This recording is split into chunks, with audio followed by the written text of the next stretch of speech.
하나님의 말씀은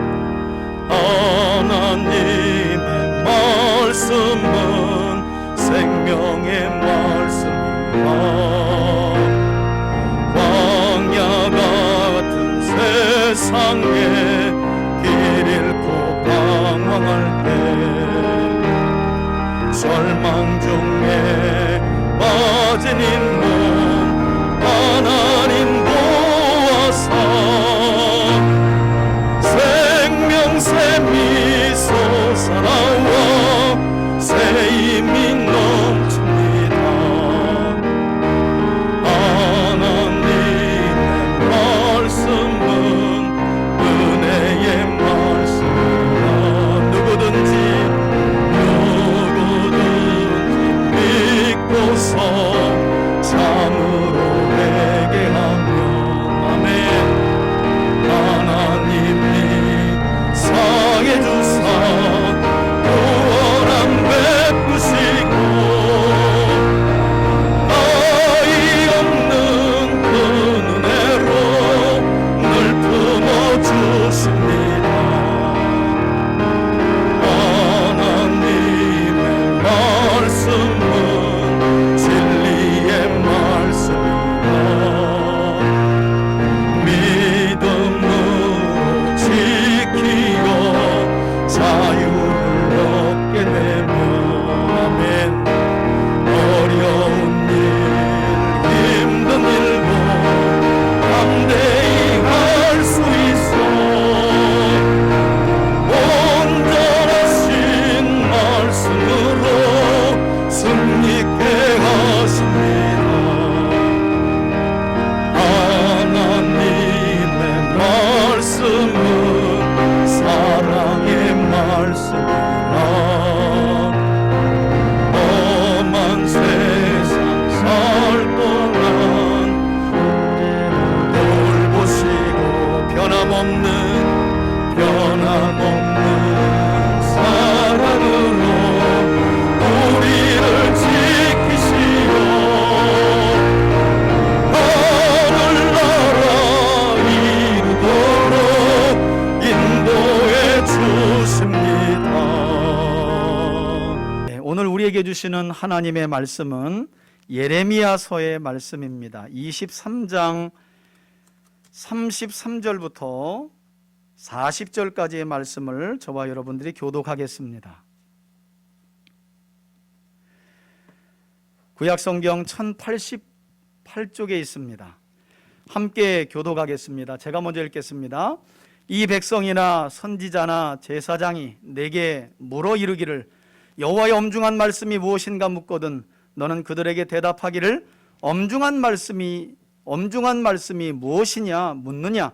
여호와의 말씀에 내가 너희를 버리리라 하셨고 또 여호와의 엄중한 말씀이라 하는 선지자에게나 제사장에게나 백성에게는 내가 그 사람과 그 집안을 벌하리라 하셨다 하고 너희는 서로 이웃과 형제에게 묻기를 여호와께서 무엇이라 응답하셨으며 여호와께서 무엇이라 말씀하셨느냐 하고 다시는 여호와의 엄중한 말씀이라 말하지 말라.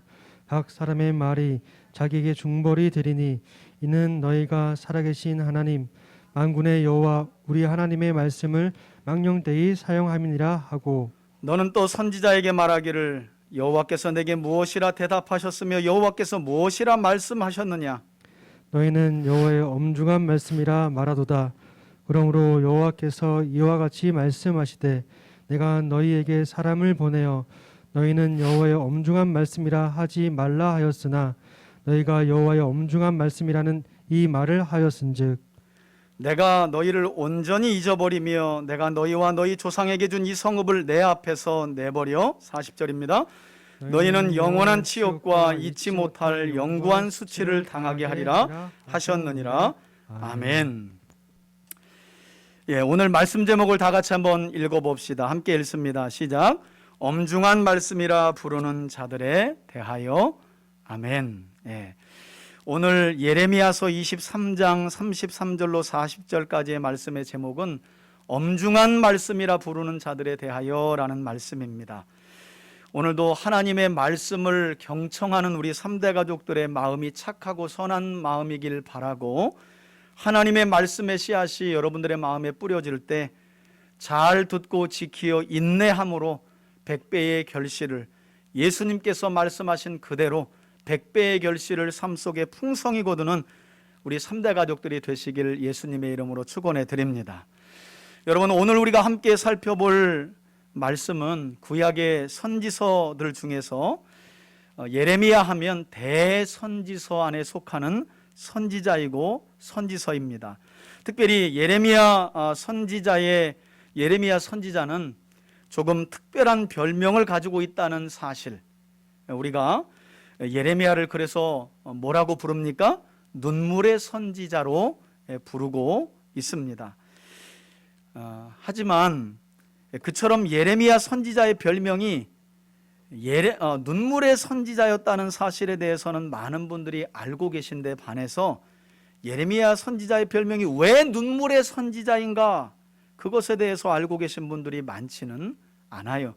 그만큼 예레미야서의 내용을 잘 모르기도 한다는 것입니다. 그나마 예레미야서를 좀 읽으신 분들은 예레미야 선지자가 하나님의 말씀, 곧 유다와 예루살렘에 대한 심판을 예언했고, 충격적인 사실은 대부분의 연후 선지자들은 예언한 내용을 보지 못하고 죽었다면, 예레미야 같은 경우는 하나님의 성전이 지어진 유다와 예루살렘이 하나님의 심판을 통해 바벨론에 의해 멸망당할 것이다 라는 예언을 무려 40년 동안 지속하여 선포했고, 안타깝게도 예레미야는 그처럼 자신의 예언 그대로 유다와 예루살렘이 철저하게 하나님의 심판을 통해 멸망하는 것을 직접 목격을 했다는 거예요.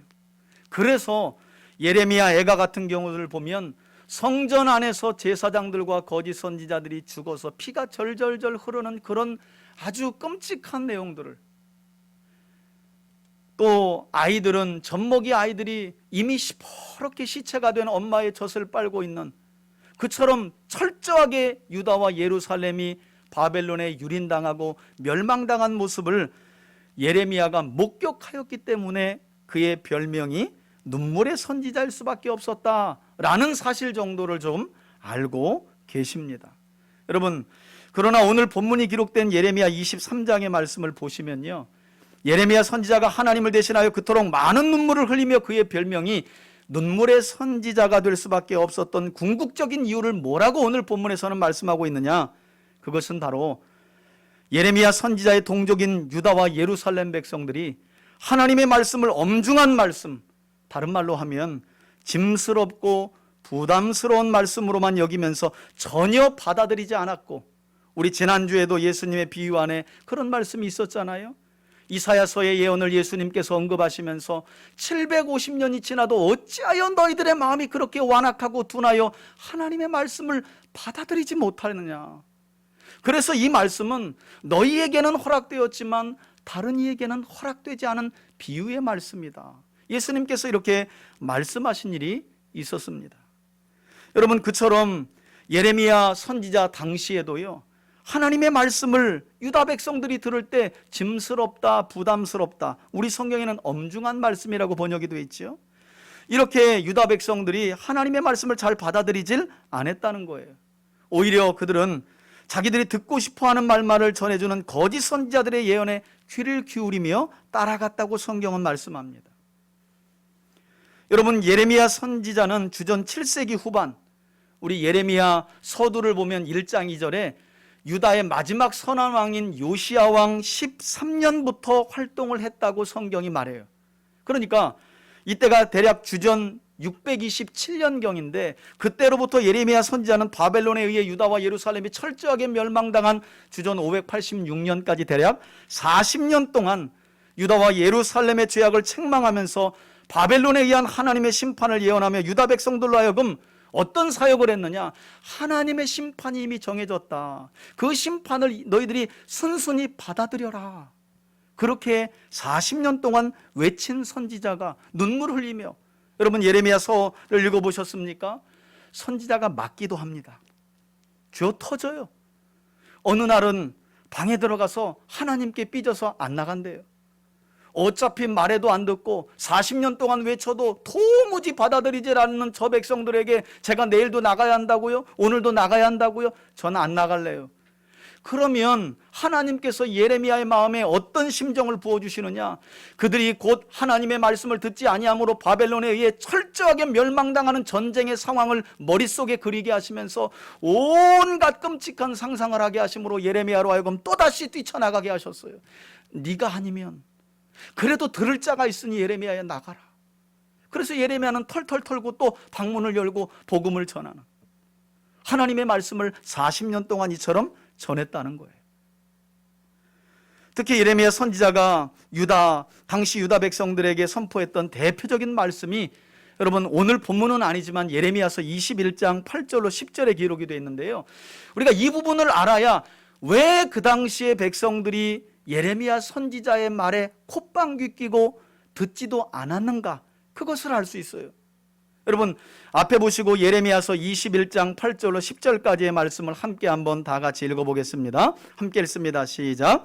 여호와께서 말씀하시기를, 보라, 내가 너희 앞에 생명의 길과 어떤 길, 사망의 길을 두었노라. 너는 이 백성에게 전하라 하셨느니라. 이 성읍에 사는 자는, 이 말은요 끝까지 하나님이 심판의 칼로 사용하시는 바벨론에 항복하지 않고 대항하는 자를 말해요. 계속 읽습니다.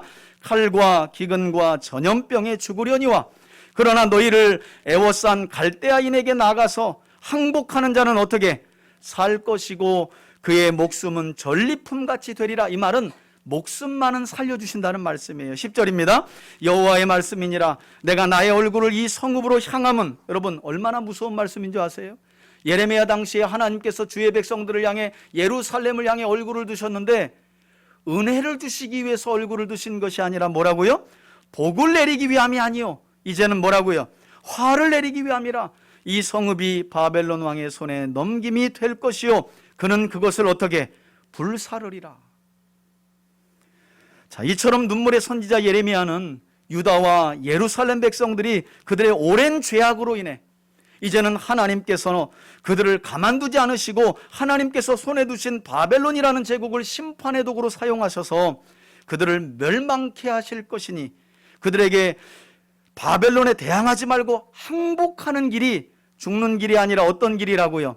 생명의 길이라는 거예요. 지금 너희를 애워싸고 있는, 이제 너희를 공격할 바벨론은 단순히 힘센 제국이 아니라 너희의 죄악을 심판하시기 위해 하나님이 드신 몽둥이이니 하나님의 징계를 순순히 받아들이라는 거예요. 이것이 예레미야 선지자의 예언이었어요. 우리로 말하자면 일제의 침략과 공격은 이 한반도에 사는 우리 민족을 향한 하나님의 진노의 심판이니 받아들이라는 거예요. 이것이 예레미야 선지자의 예언이었어요. 문제는 그 시대에 이처럼 예레미야 선지자만 예언했던 것이 아니라, 예레미야서 전체를 보고 우리가 여느 선지서에도 읽었지만, 여러분 예레미야 선지자보다 훨씬 더 많은 선지자들이 하나님의 이름을 빙자하여 그 시대에 예언을 했는데, 불행한 사실은 그들 모두가 하나같이 거짓 목자들이었고 거짓 선지자들이었다는 사실이에요. 그래서 그들은 유다 백성들이 듣고 싶은 말, 즉 유다 백성들은 절대 바벨론으로 끌려가지 않을 것이며 예루살렘에서, 하나님의 성전이 있는 예루살렘에서 오래도록 살 것이다. 여러분 예레미야서 안에 이런 거짓 선지자들의 예언과 미혹 때문에 얼마나 기가 막힌 일이 벌어지는 줄 아세요? 예레미야 6장 이후를 보시면요, 하나님께서 이래도 안 되고 저래도 안 되니까 뭐라고 하냐면 교회 길목에 서서 좀 외치라고 말해요. 성전 길목에 서서 예레미야 예언 좀 하라는 거예요. 너희 말에는, 또 거짓 선지자들의 말에는 여기는 여호와의 성전이라, 여호와의 성전이라, 여호와의 성전이라, 그러니 바벨론 군대가 절대 여기까지는 못 올 것이라고 말하지만 여호와의 성전은 이미 강도의 소굴이 되었다고 말씀하시면서 하나님께서 그 여호와의 성전을 바벨론에 넘기시겠다는 말씀을 예레미야가 전해요. 안 들어요. 안 듣는다는 거예요. 성전을 오고 가는 사람들에게 전하라고 하나님이 얼마나 안타까우시면 그래도 듣지 않았다는 거예요. 이만큼 예레미야 당시 유다 백성들, 예루살렘 백성들은 거짓 선지자들이 들려주는 달콤한 그러나 거짓된 예언에 많은 미혹을 당했다는 거예요. 그래서 오늘 본문이 처음으로 시작되고 있는 예레미야서 23장 1절 말씀을 보시면, 여러분, 하나님께서는 더 이상 이렇게 자기 백성들인 유다 백성들을 유린하고 미혹하는 거짓 선지자들을 두고 볼 수가 없어서 시작부터, 사실은 23장이 여러분 길잖아요. 40장인데 전체가 거짓 목자와 거짓 선지자들에 대한 하나님의 심판 경고예요. 그래서 오늘 우리는 33절부터 읽었지만 이 본문이 시작되는 1절부터 하나님은요, 이런 이스라엘의 거짓 목자들과 거짓 선지자들에게 화가 있을 것이다, 화 있을진저, 이렇게 시작하는 거예요. 그리고 5절에는 때가 되면 이런 거짓 목자들을 대신해서 하나님의 나라를 이룰, 공의와 정의를 행할 참 목자가 하나님을 통해 세워질 것이다 라고 하나님께서 말씀하십니다. 뿐만 아니라 하나님께서는 9절 이후에서 좀 더 구체적으로 이번에는 거짓 선지자들에 대해 어떤 경고의 말씀을 선포하셨느냐, 특별히 11절 말씀을 보시면요, 이 거짓 선지자들과 거짓 제사장들이 버젓이 하나님의 성전 안에서조차 악을 일삼는 모습을 하나님께서 보시고 뭐라고 말씀하셨느냐, 그들에게 재앙을 내려 벌할 것이라고 말씀하셨고, 이어지는 14절에 보니까 구체적으로 그들의 죄악이 무엇이었다고 고발하십니까? 하나님은 예레미야를 통해서 거짓 목자와 거짓 선지자들의 죄악은 간음이었다라고 말해요. 학자들은 실제 간음이었다라고 말하고, 또한 더불어서 영적인 간음. 제사장들이 여러분 뭐하는 사람들입니까? 유다 성읍에 살면서 이스라엘 백성들에게 율법을 가르치는 사람이에요. 성경 교사예요. 제사도 집례하지만, 선지자들은 하나님께 받은 말씀을 전하는 자들인데 성전에서 버젓이 거짓말을 일삼았다는 거예요. 우상을 섬기며 실제로 육체적으로 간음도 하는, 그리고 거짓말을 말하고, 더 나아가서는 그들의 심각한 죄가, 정말 심각한 죄가 무엇이었느냐, 하나님을 멸시하고 악을 행하는 자의 손을 강하게 했다는 거예요. 그래서 회개하지 못하게 했다는 거예요. 여러분 한번 생각해 보세요. 영적인 지도자들이 이처럼 하나님의 성전 안에서조차 뻔뻔하고 담대하게 거짓말을 말하고 죄를 일삼으니 그 당시 일반 백성들이 얼마나 죄짓기에 담대했겠어요. 저는 그런 점에서 오늘날 기독교가 쇠퇴하고 교회가 욕먹는 이후에 이 배후에는 첫 번째, 저와 같은 목회자들의 잘못이 크다는 거죠. 목회자들이 하나님의 말씀에 귀를 기울이지 않고 하나님의 말씀을 따라 살아가는 경건한 삶의 덕이 없으니 성도들은 교회에 와서 하나님의 말씀을 따라 살아가기보다는 자신들이 세상 속에서 짓는 죄에 대한 위로를 받고 오히려 더 담대하게, 괜찮네, 목사님도 그렇게 살고 장로님도 그렇게 살고 집사님도 다 그렇게 사는데 나라고 뭐 별 수 있나, 뭐 괜히 양심에 좀 찔렸었네. 여러분 어떤 신앙생활 하세요? 교회에 오면 여러분들의 삶 속에 있는 죄악이 찔려 그것을 회개하고 하나님 앞에 용서하고 돌아가십니까? 아니면 교회에 올 때마다 내가 세상에서 지은 죄에 대한 담대한 힘을 얻고 돌아가십니까?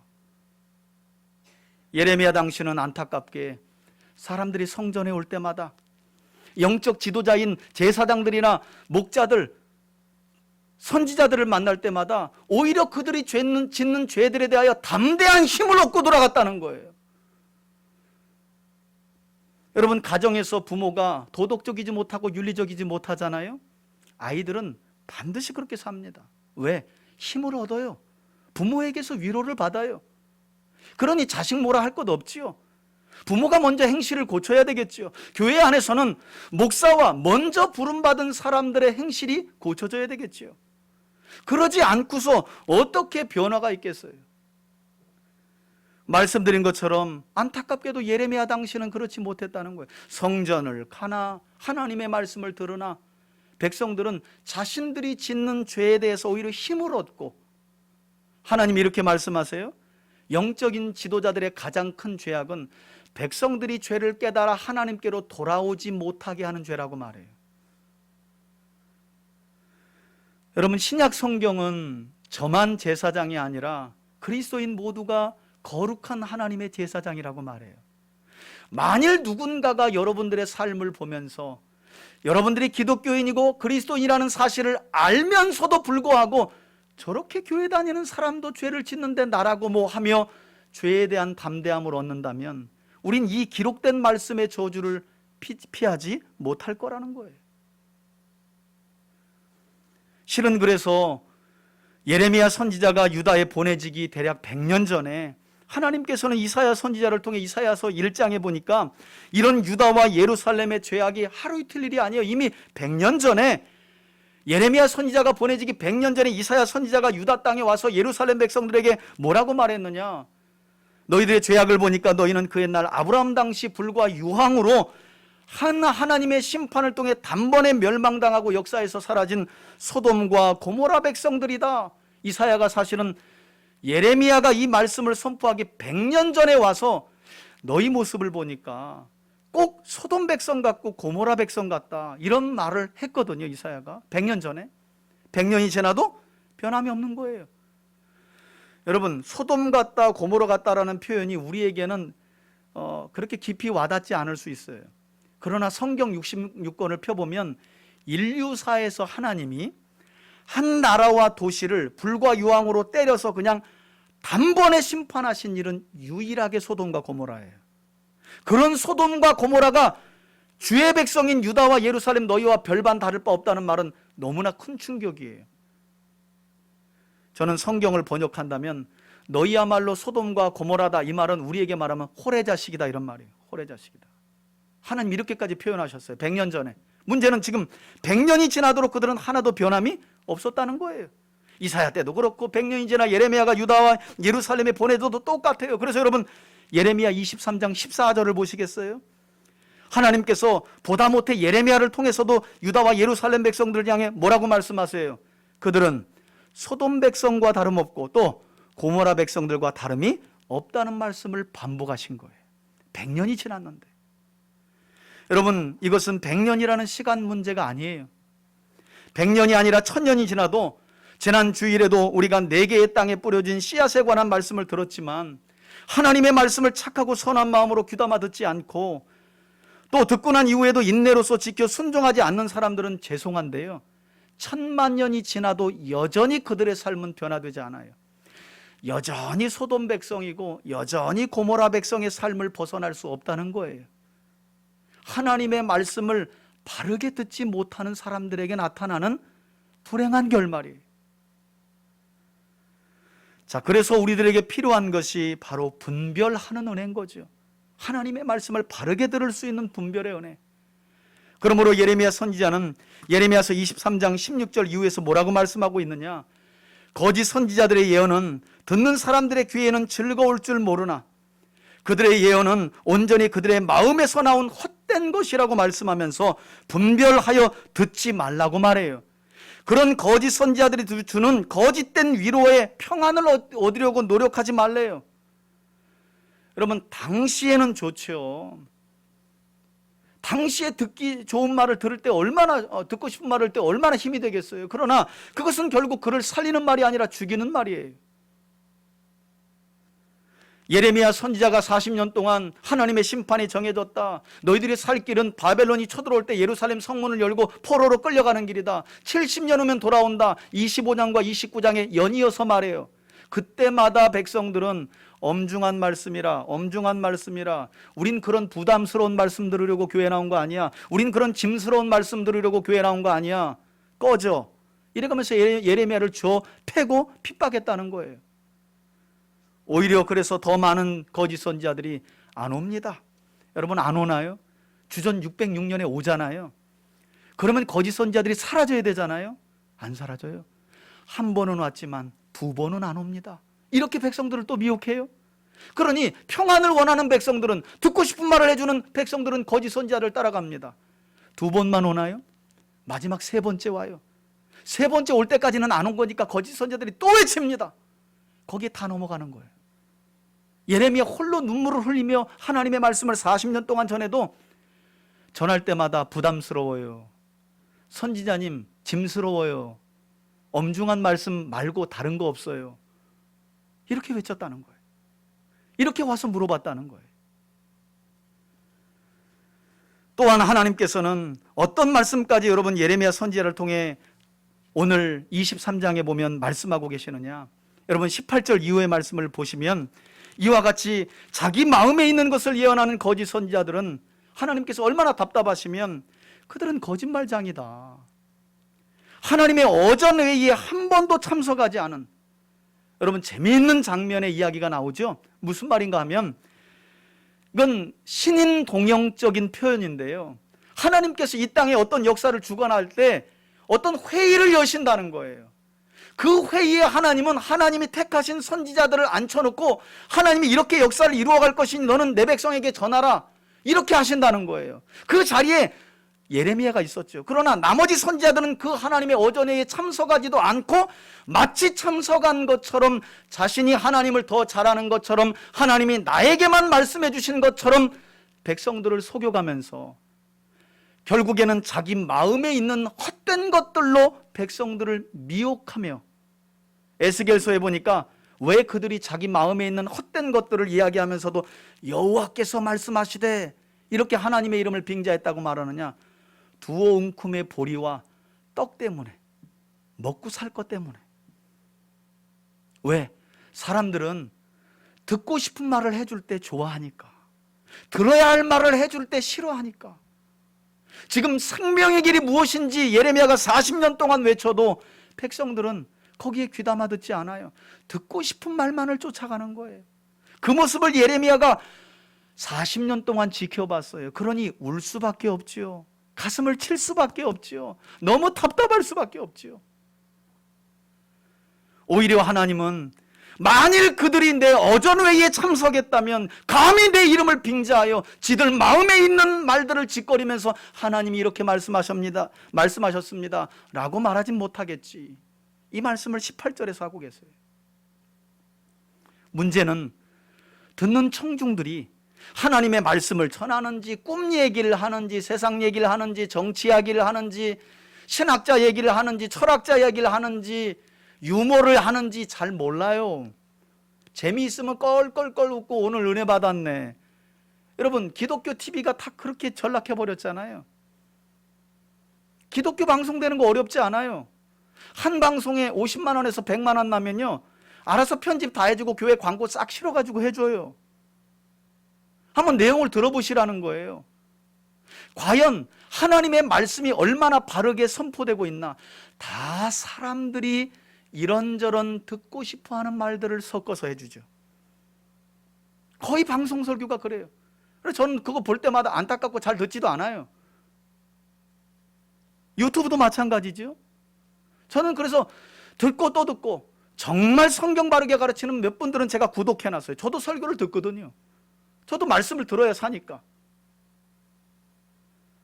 근데 많은 경우 예레미야 당시의 선지자들은 이처럼 하나님의 심정과 뜻도 어전회에 참석도 안 한 채 마치 자기들만 하나님의 뜻을 아는 것처럼 하나님의 이름을 빙자하여 꿈 얘기하고 자기 마음에 있는 헛된 것들로 백성들을 미혹했다는 거예요.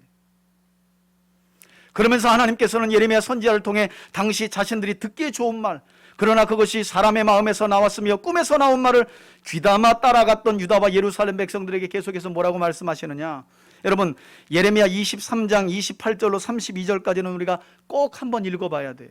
함께 한번, 좀 길지만 28절부터 함께 읽습니다. 시작. 여호와의 말씀이라.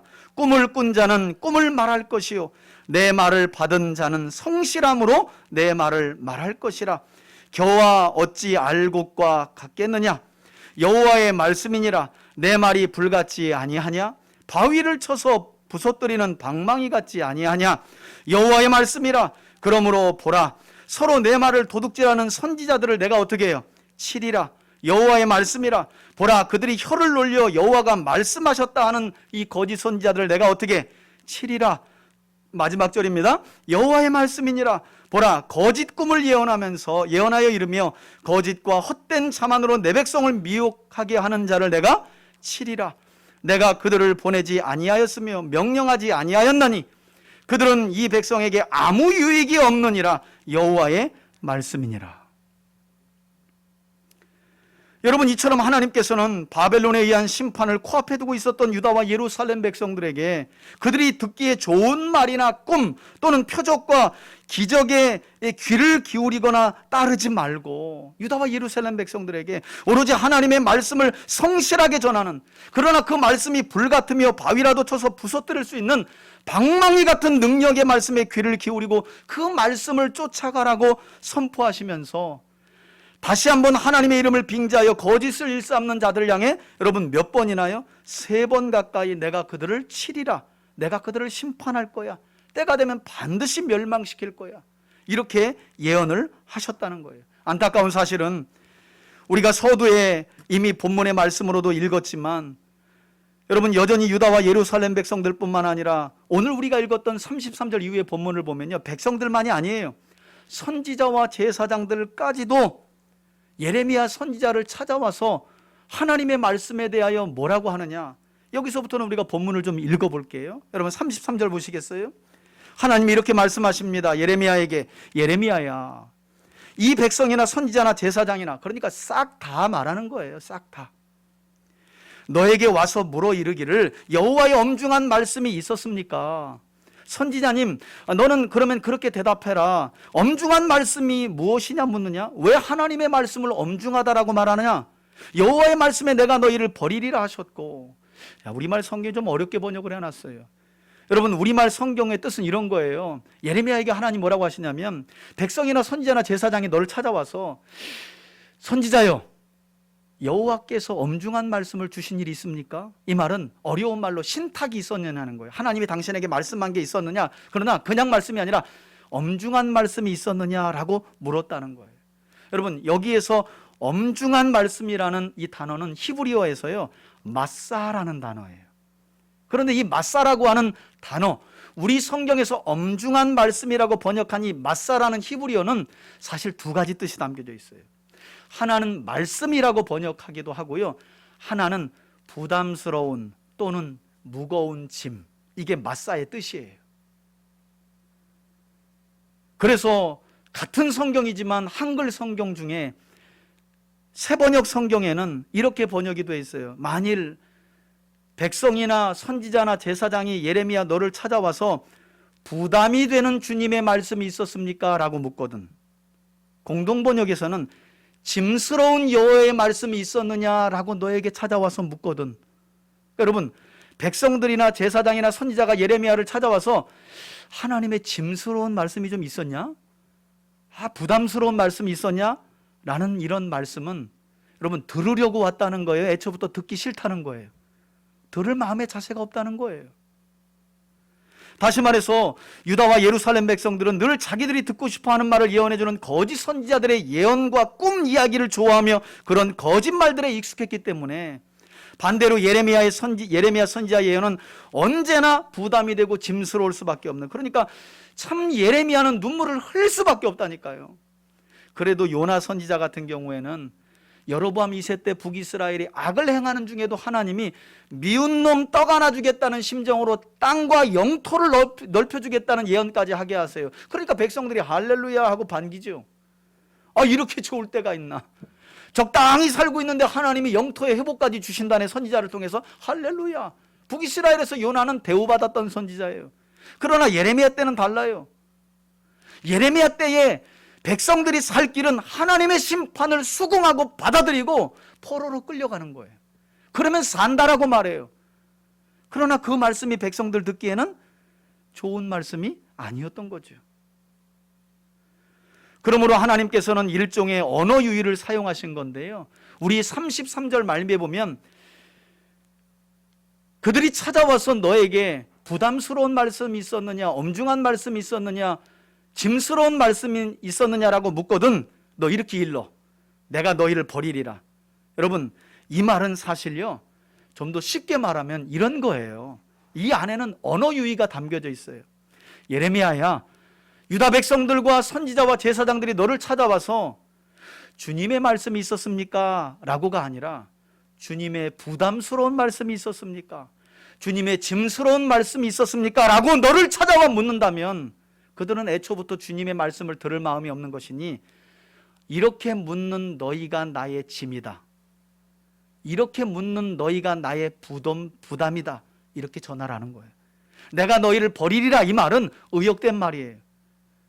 하나님의 말씀을 짐스럽게 여겼던 백성들에게 하나님은 거꾸로 뭐라고요? 너희가 짐이야. 이렇게 말해줘라. 예레미야에게 지금 이렇게 말씀하고 있는 거예요. 자, 뿐만 아니라 이어지는 34절 말씀에도 하나님께서 이렇게 말씀하십니다. 또 여호와의 엄중한 말씀이라 하는 선지자나 제사장에게나 백성에게는 내가 그 사람과 그 집안까지 어떻게 해요? 벌하리라 하셨다 하고, 그러니까 절대 하나님의 말씀을 가리켜 짐스럽다, 부담스럽다라는 식의 표현은 하지 말라는 거예요. 그럼 어떻게 표현하라고 말씀하셨느냐? 35절 보시겠어요? 다만 너희는 서로 이웃과 형제에게 묻기를 여호와께서 무엇이라 응답하셨으며 여호와께서 무엇이라 말씀하셨느냐라고만 말하고 다시는 여호와의 엄중한 말씀이라 말하지 말라. 이는 각 사람의 말이 자기에게 중벌이 되리니 이는 너희가 살아계신 하나님 만군의 여호와 우리 하나님의 말씀을 어떻게 망령되이 사용함이니라 하고 그래요. 여러분, 그래서 일찍이 하나님께서는 그 옛날 이스라엘 백성들을 430년 만에 하나님의 사람 모세를 통해 애굽에서 구원하실 때, 때가 되면 하나님이 분명히 백성들이 약속의 땅에 들어가게 되면 온갖 이방인들의 풍습과 우상 숭배에 쩔어 하나님의 말씀을 짐스럽고 부담스럽게 여길 것을 미리 아시고요. 여러분, 신명기 말씀에 보면 이미 이런 말씀을 하신 일이 있었어요. 그러니까 이때로부터 대략 800여 년 전, 훨씬 전에 하나님이 모세를 통해서 그 백성들에게 뭐라고 하셨느냐? 우리 신명기 30장 11절로 16절, 조금 길지만 천천히 읽겠습니다. 함께 읽습니다. 시작.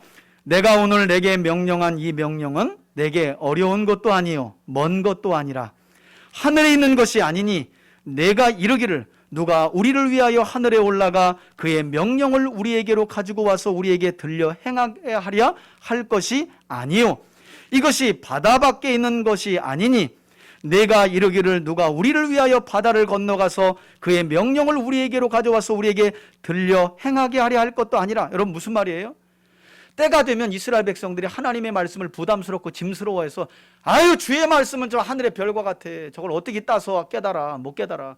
하나님의 말씀은 저 바다 건너편에 있는 멀리 있는 거야. 그걸 누가 가져다가 들려주고 깨닫게 하겠어? 아이, 못해. 그 말씀은 순종 못해. 그렇게 할 것이 아니라는 거예요. 자, 그러면서 14절입니다. 시작. 오직 그 말씀이 내게 매우 가까워서 내 입에 있으며 내 마음에 있은즉 너희가 이것을 행할 수 있느니라. 보라, 이 기록된 말씀은 뭐라고요? 내가 오늘 생명과 복과 사망과 화를 내 앞에 두었나니. 16절 마지막으로 했습니다. 시작. 곧 내가 오늘 내게 명령하여 내 하나님 여호와를 사랑하고 모든 길로 행하며 그의 명령과 규례와 법도를 지키라 하는 것이라. 그리하면 내가 생존하며 번성할 것이요 또 내 하나님 여호와께서 내가 가서 차지할 땅에서 내게 복을 어떻게 주실 것임이라. 여러분, 이처럼 하나님은 애초부터 이스라엘 백성들에게 그들이 지킬 수 없는 무겁고 짐스럽고 엄중한 말씀을 주신 것이 아니라 그들이 듣고 지키면 어떤 말씀? 생명과 복이 되는 말씀을 주셨다는 거예요. 그래서 마지막 선지자인 말라기를 보내면서까지도 하나님은 이렇게 말씀하십니다. 말라기 2장에 보니까 레위와 맺은 나의 언약은 생명과 평강을 주기 위한 언약이라. 하나님의 말씀을 읽을 마음도 듣고 깨달을 마음도 배울 마음도 없으니 그냥 성경만 보면 하나님의 말씀만 들으면 늘 부담스럽고 짐스러운 거죠. 사실은 그렇지 않은데 하나님의 말씀이야말로 택하신 하나님의 백성들이 이 땅에서 생명이 충만한 삶을 살도록 하고 복된 삶을 살도록 하고 평강을 누리도록 하는 은혜의 말씀인데, 안타까운 사실은 예레미야 당시 백성들도 선지자도 제사장도 하나같이 참 선지자인 예레미야의 말씀에는 귀를 기울이지 않고 심지어는 선지자를 찾아와서 한다는 말이 부담스러운 주의 말씀이 있었냐? 짐스러운 주의 말씀이 있었냐? 이렇게 물었다는 거예요. 들을 마음이 없이. 자, 그러나 하나님께서는 예레미야 선지자를 통해 뭐라고 말씀하십니까? 이제부터라도 37절 보세요. 너희는 또 선지자에게 물을 것이 있어 말할 때에는 여호와께서 내게 무엇이라 대답하셨으며 또는 여호와께서 무엇이라 말씀하셨느냐라고 말하라고 가르쳐 주시면서 엄중한 말씀이 있느냐라는 말은 하지 말라는 거예요. 그냥 하나님의 말씀이 있었습니까? 주님께서 당신에게 주신 말씀이 있습니까? 이렇게 물으라고 친절하게 말씀하시면서 38절에 보니까 만일 여전히 그들이 여호와의 엄중한 말씀이라 라고 말한다면 그러므로 여호와께서 이와 같이 말씀하시되 내가 너희에게 사람을 보내요 하나님의 뜻을 물을 때 이 말씀은 여호와의 엄중한 말씀이니 라는 말을 너희는 말하지 말라 하였으나, 하나님이 거듭 얘기하는 거죠. 그런 말 하지 말아라.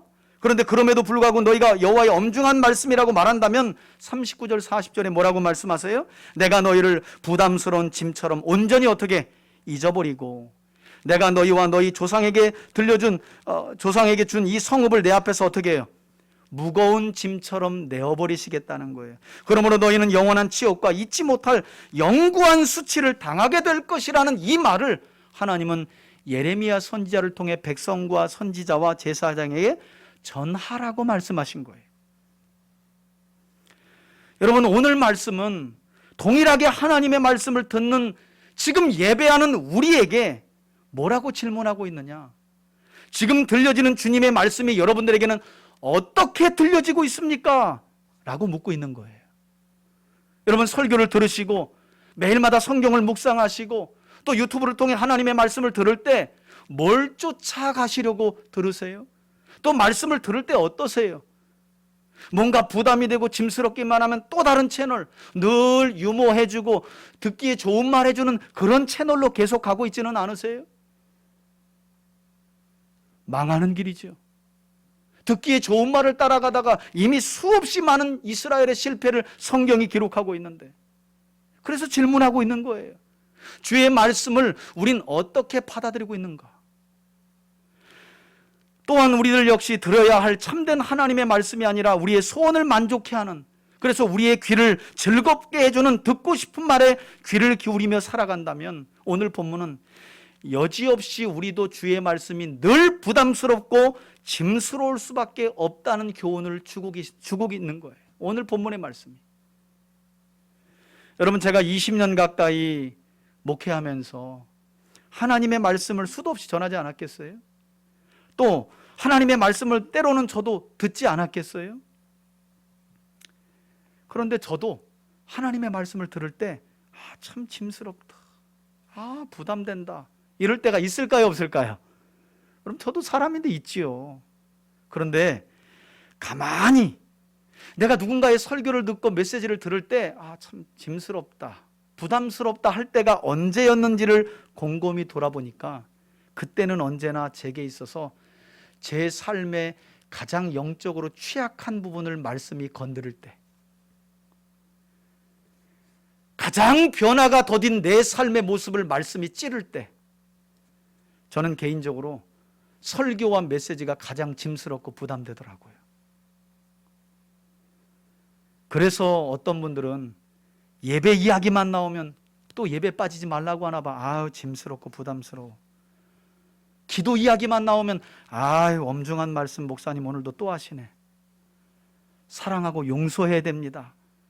부담스러운데, 엄중한 말씀인데. 전도나 헌금 얘기만 나와도 오늘도 엄중한 말씀이네, 내가 들은 말씀은 없네, 참 부담스럽네, 다른 말씀 없나? 여러분, 이것은 우리에게 있어서 엄중한 말씀이 아니라 오히려 우리 삶 속에서 가장 취약하고 연약한 부분에 대하여 하나님이 변화를 요구하시는 것인 줄 믿으시기 바랍니다. 제가 무슨 우리 교인들과 성도들에게 억하심정이 있어서 짐을 주고 부담을 준단 말입니까? 여러분, 지난주에도 제가 나눴잖아요. 하나님의 말씀은 제가 여러분들에게 하나님께 입만 빌려드리는 거지, 여전히 어떤 말씀은 여러분들은 오늘에서야 듣지만 저는 한 주 내내 말씀과 씨름하면서 제 자신의 삶에 도무지 적용할 자신도 없고 그렇게 살아가지도 못하는데 이 말씀을 어떻게 전한답니까? 하나님, 부담스러워요. 그렇게 피하고 싶은 말씀이 왜 없겠어요? 그래도 제가 들어야 되니까, 변화돼야 되니까, 하나님이 그것을 원하니까 저도 제 자신을 말씀 앞에 놓으면서 이 말씀을 같이 듣는 거죠. 여러분, 왜 하나님의 말씀이 부담스럽지 않겠어요? 왜 짐스럽지 않겠어요? 그러나 그것은 하나님께서 여러분들을 짐스럽게 하고 부담 주려는 것이 아니라 여러분들의 변화된 삶을 원하시기 때문에, 그래서 그 변화된 삶 속에 하나님의 은혜와 복을 부어주시기 위해서 그처럼 우리 마음을 두드리고 계신 것인 줄 믿습니다. 그렇게 받아들이시기를 바라요. 여러분, 예레미야 선지자의 예언이 있은 후에 대략 한 2600년 이후에 사도 바울이 전 세계를 다니면서 복음을 전하고 교회를 세우게 되는데요, 바울이 결국 붙들려서 순교를 당하게 될 그때에 마지막으로 쓴 편지가 디모데후서거든요. 그런데요, 충격적이게도 예레미야가 예언한 이후로 2600년이 지나 이제는 이스라엘 공동체가 아니라 새 언약인 교회 공동체가 세워졌는데도 사도 바울은 교인들에게 어떤 충격적인 말씀을 하고 있느냐. 우리 앞에 보시고 한번 읽어볼까요? 디모데후서 4장 3절로 4절입니다. 시작. 때가 이르리니 사람이 바른 교훈을 받지 아니하며, 충격적이죠? 2600년이 지났는데 아직도 성경을 안 들으려고 한다는 거예요. 또요, 귀가 가려워서 자기들의 사욕을 따를, 뭐라고요? 예. 여러분, 쉽게 말하면 저 목사님은 재미없어, 이 목사님은 내가 듣기 싫은 말을 해, 지금 저 목사님은 유난히 내 삶의 변화를 하고 싶지 않은 부분을, 가장 영적으로 취약한 부분을 자꾸 건드려. 부담스러워, 엄중해, 짐스러워. 재미있는 말씀, 듣고 싶은 말씀을 해주는 그 많은 스승을, 이걸로 오늘날로 표현하면 뭐라고 표현되느냐? 스승을 두는 게 아니라 구독을 하는 거지. 구독을 하는 거지. 네, 구독을 하는 거지. 구독을. 네. 자, 4절 읽어볼게요. 시작. 또 그 귀를 진리에서 돌이켜 뭘 따른다고요? 허탄한 이야기를 따르리라.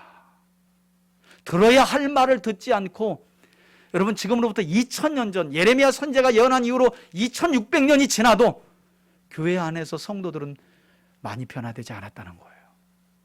듣고 싶은 말을 해주는 거짓 선지자, 거짓 교사의 말을 달콤하게 따라갔다는 거예요. 여러분, 한번 물어볼게요. 그때로부터 역시 지금 다시 2000년이 지났습니다. 여러분들은 하나님의 말씀을 어떻게 받고 계십니까?